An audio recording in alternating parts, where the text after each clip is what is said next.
ಸರ್ಕಾರಿ ಆಸ್ಪತ್ರೆಯಲ್ಲಿ ಕರ್ತವ್ಯಕ್ಕೆ ಅಡ್ಡಿ, ಹಿಂದಿ ಯುವಕರಿಗೆ ಕರ್ನಾಟಕ ರಕ್ಷಣಾ ವೇದಿಕೆ ಖಡಕ್ ಎಚ್ಚರಿಕೆ, ಕ್ಷಮೆ ಯಾಚಿಸಿದ ಯುವಕರು. ಕುಂದಾಪುರ ಸಾರ್ವಜನಿಕ ಸರ್ಕಾರಿ ತಾಲೂಕು ಆಸ್ಪತ್ರೆಯಲ್ಲಿ ಕರ್ತವ್ಯ ನಿರತ ಸಿಬ್ಬಂದಿಯೊಂದಿಗೆ ಅನುಚಿತವಾಗಿ ವರ್ತಿಸಿ ಕರ್ತವ್ಯಕ್ಕೆ ಅಡ್ಡಿಪಡಿಸಿದ ಹಿಂದಿ ಯುವಕರಿಗೆ ಕರ್ನಾಟಕ ರಕ್ಷಣಾ ವೇದಿಕೆಯ ಕಾರ್ಯಕರ್ತರು ತಕ್ಕ ಪಾಠ ಕಲಿಸಿದ ಘಟನೆ ಮಂಗಳವಾರ ಬೆಳಗ್ಗೆ ನಡೆದಿದೆ. ಹೌದು, ಮಂಗಳವಾರ ಬೆಳಗಿನ ಜಾವ ಆಸ್ಪತ್ರೆಗೆ ಆಗಮಿಸಿದ ಹಿಂದಿ ಯುವಕರು ಕೆಲ ದಾಖಲೆಗಳನ್ನ ಕೇಳುವ ನೆಪದಲ್ಲಿ ಅಲ್ಲಿನ ಸಿಬ್ಬಂದಿಯೊಂದಿಗೆ ಅಸಭ್ಯವಾಗಿ ವರ್ತಿಸಿ ಅವಾಚ್ಯ ಶಬ್ದಗಳಿಂದ ನಿಂದಿಸಿದ್ದಾರೆ ಎನ್ನಲಾಗಿದೆ. ಈ ವಿಷಯ ತಿಳಿದ ತಕ್ಷಣ ಕುಂದಾಪುರ ತಾಲೂಕು ಸಾಮಾಜಿಕ ಜಾಲತಾಣ ಸಂಚಾಲಕ ಸಚಿನ್ ಕಾರ್ವಿ ಅವರು ಕರವೇ ತಾಲೂಕು ಅಧ್ಯಕ್ಷ ಶಿವ ಆರ್ ಪೂಜಾರಿ ಅವರ ಗಮನಕ್ಕೆ ತಂದಿದ್ದಾರೆ.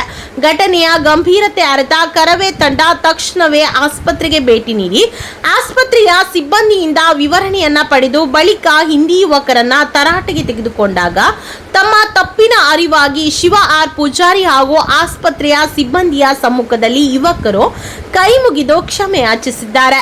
ಇನ್ನು ಮುಂದೆ ಕನ್ನಡದ ನೆಲ, ಜಲ, ಭಾಷೆ ಹಾಗೂ ಕನ್ನಡಿಗರಿಗೆ ಗೌರವ ನೀಡುತ್ತೇವೆ. ಇಂತಹ ತಪ್ಪು ಮುಂದೆ ಮರುಕಳಿಸುವುದಿಲ್ಲ ಎಂದು ಬರೆದುಕೊಟ್ಟು ಯುವಕರು ಕ್ಷಮೆ ಯಾಚಿಸಿದ್ದಾರೆ.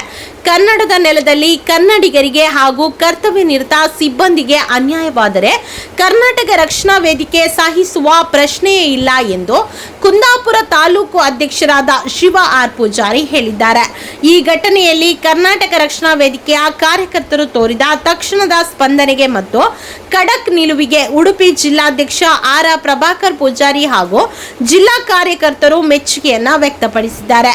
ಒಟ್ಟಾರೆಯಾಗಿ ಉಡುಪಿ ಜಿಲ್ಲೆಯಲ್ಲಿ ಅನ್ಯ ಭಾಷಿಗರು ಸ್ಥಳೀಯ ಕಾನೂನು ಮತ್ತು ಭಾಷೆಗೆ ಗೌರವ ನೀಡಬೇಕು, ಇಲ್ಲವಾದಲ್ಲಿ ಗಂಭೀರ ಪರಿಣಾಮ ಎದುರಿಸಬೇಕಾಗುತ್ತದೆ ಎಂದು ಈ ಮೂಲಕ ಕರವೇ ಕಟ್ಟುನಿಟ್ಟಿನ ಎಚ್ಚರಿಕೆ ನೀಡಿದೆ.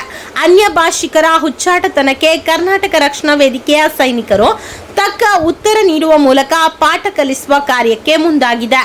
ಕರವೇ ಸೈನಿಕರ ಈ ಕಾರ್ಯಕ್ಕೆ ಸಾರ್ವಜನಿಕ ವಲಯದಲ್ಲಿ ಭಾರಿ ಮೆಚ್ಚುಗೆ ವ್ಯಕ್ತವಾಗಿದೆ. ಈ ಸಂದರ್ಭ ಕುಂದಾಪುರ ತಾಲೂಕು ಉಪಾಧ್ಯಕ್ಷರಾದ ಗುರುಪ್ರಸಾದ್ ಕಾರ್ವಿ, ಕರವೇ ಉಡುಪಿ ಜಿಲ್ಲಾ ಸಾಮಾಜಿಕ ಜಾಲತಾಣ ಸಂಚಾಲಕರಾದ ಪುರುಷೋತ್ತಮ್ ಪೂಜಾರಿ, ಕರವೇ ಕುಂದಾಪುರ ತಾಲೂಕು ಪ್ರಧಾನ ಕಾರ್ಯದರ್ಶಿ ಕೃಷ್ಣ ಮೊಗವೀರ ಹಾಗೂ ಸಾಂಸ್ಕೃತಿಕ ಕಾರ್ಯದರ್ಶಿ ಹರ್ಷವರ್ಧನ್ ಕಾರ್ವಿ, ಸತೀಶ್ ಕಾರ್ವಿ ಸೇರಿದಂತೆ ಕರವೇ ಕಾರ್ಯಕರ್ತರು ಹಾಗೂ ಸಾರ್ವಜನಿಕರು ಉಪಸ್ಥಿತರಿದ್ದರು.